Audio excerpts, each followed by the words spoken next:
Our next topic of discussion is natural deduction. It has got a very long definition. It says that it's a common name for the proof system composed of simple and self-evident inference rules based upon methods of proof and traditional ways of reasoning that have been applied since ancient times in deductive practice. It's a very long sentence or definition, but it can be defined in a very simple way, and it goes like this. Using a set of rules, we are given with some rules or statements which are true, then we can conclude something from that rules. This is known as natural deduction. Using a set of rules, we reach to a conclusion which is known as natural deduction. It's a simple definition. That is, we are trying to prove that some reasoning is correct, or in other words, we can say that we are checking the validity of a sequence or a sequence of statements. Normally, this type of deductions are used in propositional logic, which is a part of discrete mathematics. Let's see an example. Let the statements be: in summer it is warm. This is one statement. Then now we are in summer. This is another statement. When we take this in sequence, we are considering these statements as a sequence. Then naturally we can conclude that it is warm, because in summer it is warm. Now we are in summer. That means it is warm now. So this is the natural deduction process. Based on some statements given or assumed, we can conclude to a new statement, which will also be true. We have seen before that statements can be simplified or represented using variables, especially in propositional logic, so that we can process these statements in a better way. So let us assume or represent these statements using variables. Let the statement in summer it is warm be represented by the variable p. We can assume any variable. Then now we are in summer be q. So these are the two statements. P is in summer it is warm, and q is now we are in summer. Then each can take either true or false values. We are assuming that both these statements are true. Then we can conclude that it is warm. We have already seen that. And this statement that it is warm can also be represented using a variable. Say it is r. So here p and q, which are the given facts or assumed facts, are called premises, and r is the conclusion. So in natural deduction, based on the premises given or assumed, we are going into or moving into a conclusion. So here p and q are the premises, and based on those premises, we are concluding a result, which is represented by another variable, which is r in this example. So we have got a correct answer in the previous example or in the above example, but this may not be the case always. Let us see another example. Let us say one statement is bird can fly. Another statement is penguin is a bird, but we know that penguin cannot fly. So based on these two statements, we cannot conclude that penguin can fly. So this may also happen. Then we can use connectives for joining these variables or statements, so that we can process these statements in a better way. So the popular connectives are disjunctions. We normally call it as or and represented with this symbol. Then conjunction, we normally call it as and is represented by inverted V. Then we have negation, it can also include double negation. Then implication, it can also have double implication in this direction as well as in the opposite direction. So these are the connectives with which we can combine these statements. So these connectives can be introduced or eliminated keeping the state of truth of the statement.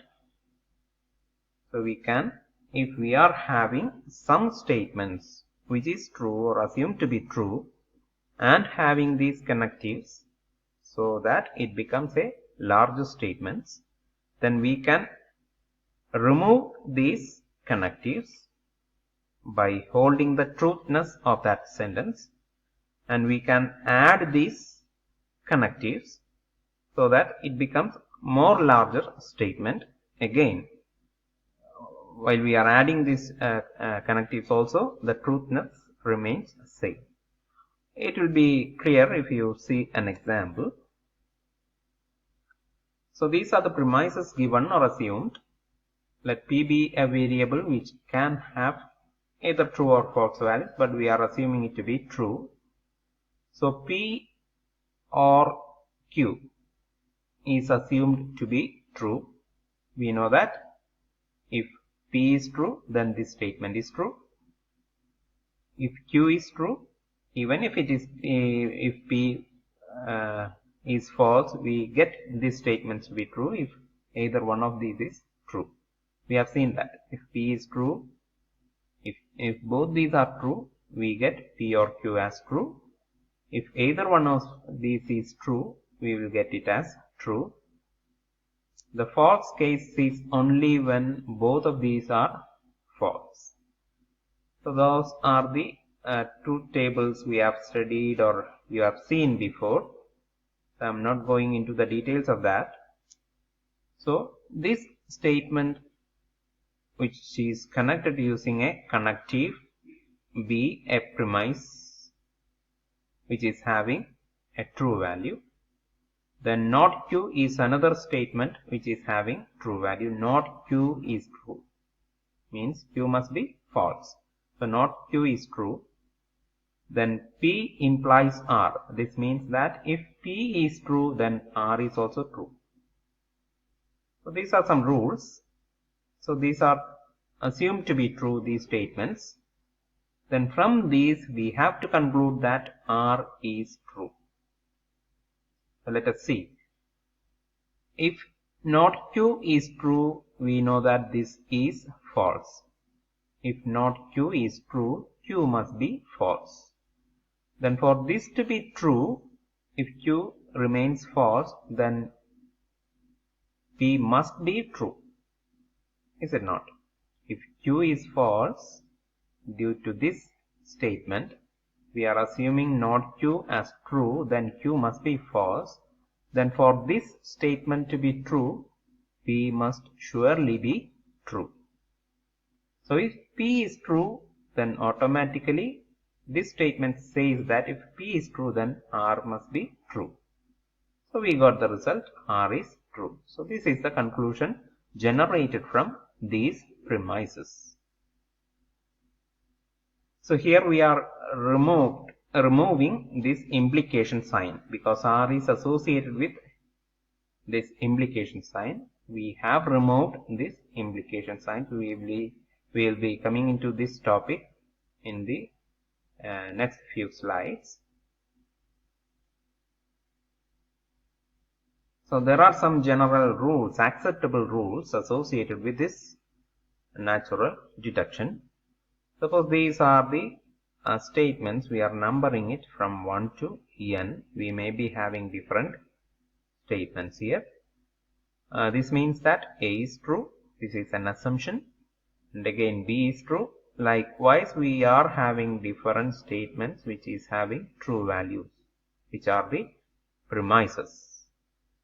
Then we may need to use the same variable again in this list In that case, here we are reusing A as the nth line, as in the nth line in the list. Then we have to mark it as reiteration. We are reusing it or reiterating it using the first statement. It can be 2, 3 or any number where A appears. In this example, A appears in the first line itself. So we are writing 1 comma reiteration. So we can reuse these already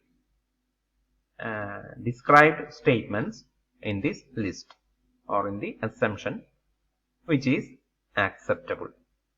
So this is one rule. We'll be using this in some problems which are given at the end of this discussion. So keep it in mind, we can reuse these variables in the list in another line. Then another one is modus ponens, which is represented as MP, short form of modus ponens. Let A be an assumption in the ith line in a statement, and A implies B be another statement in the jth line. This may not be in a consecutive location, it can be anywhere in the list. Then at some other point we can use B by using this statement from I and J, and using the modus ponens rule, we are keeping B as true. This means that A is true.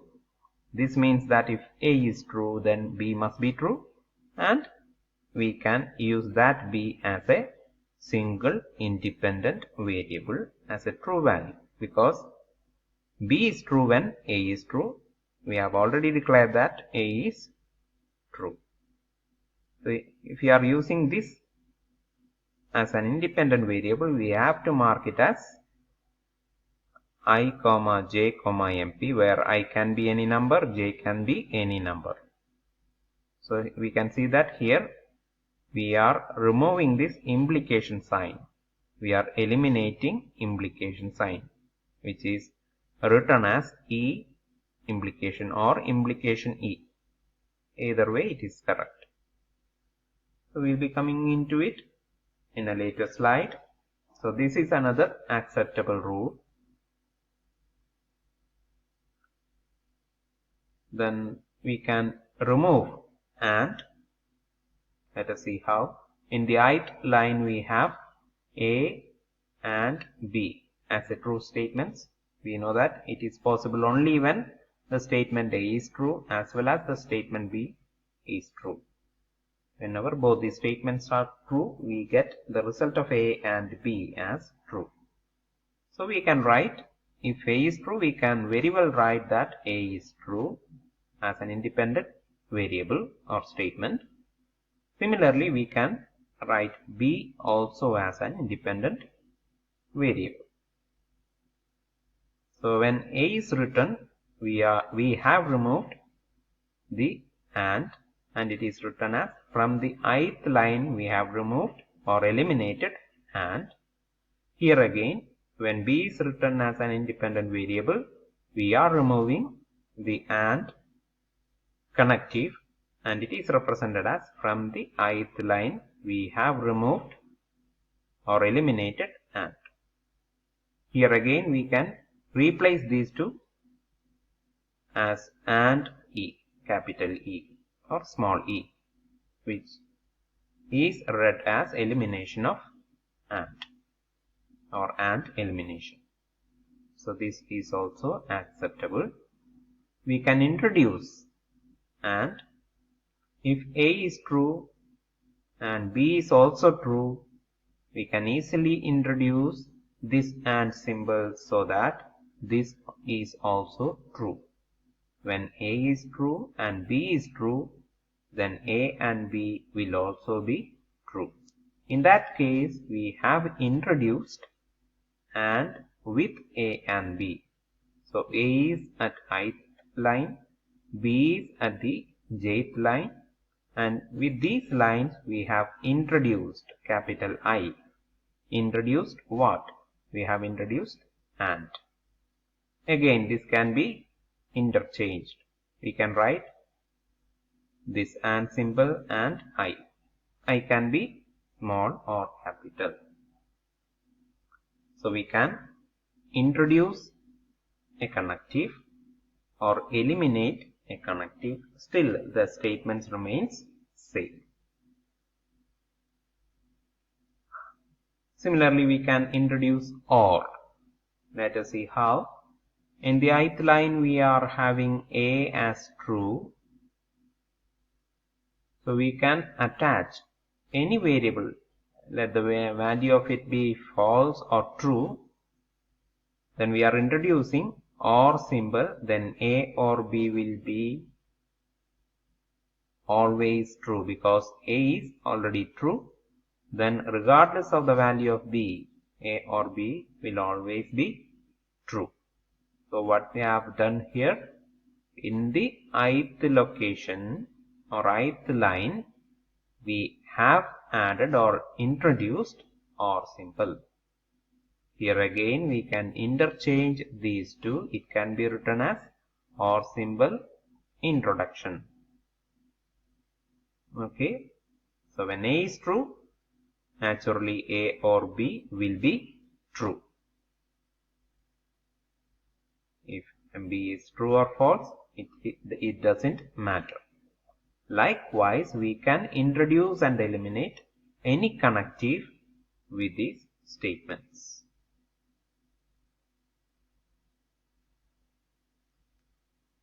So these things will be very clear if we are going through some examples. Let us solve this example. These are the two assumptions we have taken as premises.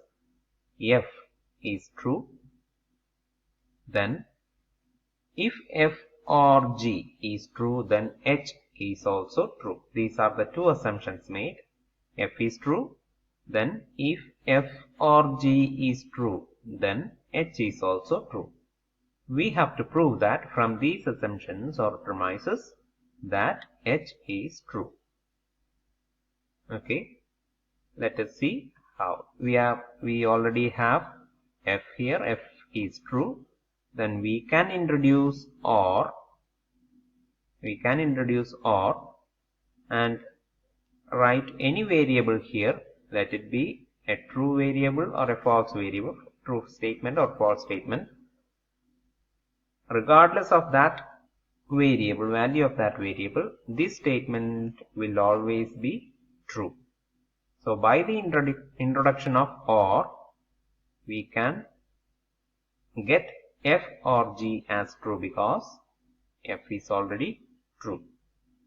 So now this becomes true due to the value of F. If this is true, what happens? If this is true, then H is true. By what rule? By the modus ponens rule. We have just seen that. So whenever implication is applied, we are using this rule, modus ponens rule. So from the lines 2 and 3, by the application of modus ponens, we get H as true. So that is the proof. It's simple and interesting. Now let us see this. These are the examples you have to do yourself. For helping you, I am describing the first one. The second one you have to do yourself. So here the assumptions or premises are B. If B is true, then D implies not A will be true. If D is true, then not A will be true. If B is true, if B and D is also true. So these are the two assumptions made. B and D is true, then B, if B is true, then these statements must be true. And inside that, if this is true, then this is also, this must also be true. And with this in mind, we have to prove that not A and B or C is true. This is the conclusion that has to be made. So let us see how this can be done. So we have this as the first line, this as the second line, and this is the conclusion that we have to reach. These three things are given in the problem. So from the second one, what we can do, this is true only when B and D are true. So we can easily write B as true by eliminating this and. Again, with the same operation we can write D as true by eliminating and both these eliminations are done in line 2. So when we write B, it is B because from the line 2 we have eliminated OR. For the same reason we can write D because from the line 2 we have eliminated OR. So only when B and D are true we get this as true. So our assumption is this is true. So we got B as true and D as true. Now look into this. If B is true, then this has to be true. By which rule? By the modus ponens rule. Because when implication is available, we are using modus ponens rule.